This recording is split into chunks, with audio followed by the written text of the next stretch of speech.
तर हा आरोपी शिरूरमधील एक सराईत गुन्हेगार आहे अशी माहिती पोलीस उपायुक्त स्मार्तना पाटील यांनी दिली आहे।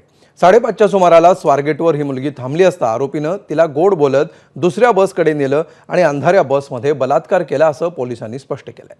ये बीएनएस के अंतर्गत किया गया है, ये किया है और आरोपी अभी तक अरेस्ट नहीं हुआ है, लेकिन आरोपी की पहचान हुई है, उसका डिटेक्शन हुआ है।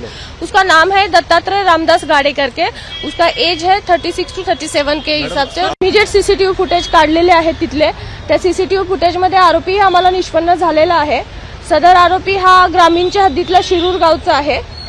याच्यावरती पूर्वी 392 सारखे शिरूर शिक्रापूरला गुन्हे दाखल आहेत आणि आरोपीची हे झालेलं आहे, निष्पन्न झालेला आहे। ह्याच्यातला या आरोपीला शोधायला कालपासून जवळपास आमच्या 8 टीम काम करत आहेत, क्राईमच्या टीम आहेत, झोनच्या टीम आहेत आणि जवळपासच्या भागामध्ये सगळीकडे त्याचा शोध घेतला जात आहे। डॉग स्क्वॉड पण रात्री नेलेला होता, तिथल्या शेतांमध्ये वगैरे कुठं लपून बसला असेल तर त्या दृष्टीने आमचा सर्च सगळा कालपासूनच चालू आहे। या संदर्भात आरोपी तिच्याशी बोललेला आहे, तिच्याशी गोड गोड बोलून त्याला ओळख करून घेतली तिच्याशी आणि तिला म्हटलं की फलटणची कुठं जाते ताई असं तिला विचारलं तर ती म्हटली की मला फलटणला जायचं आहे। तर तो म्हटला की सातारची बस जी आहे ती इथं नाही लागत म्हणे, तिकडे लागलेली आहे म्हणे। तर ती म्हटली नाही बस इथंच लागते म्हणून मी इथं बसलेली आहे।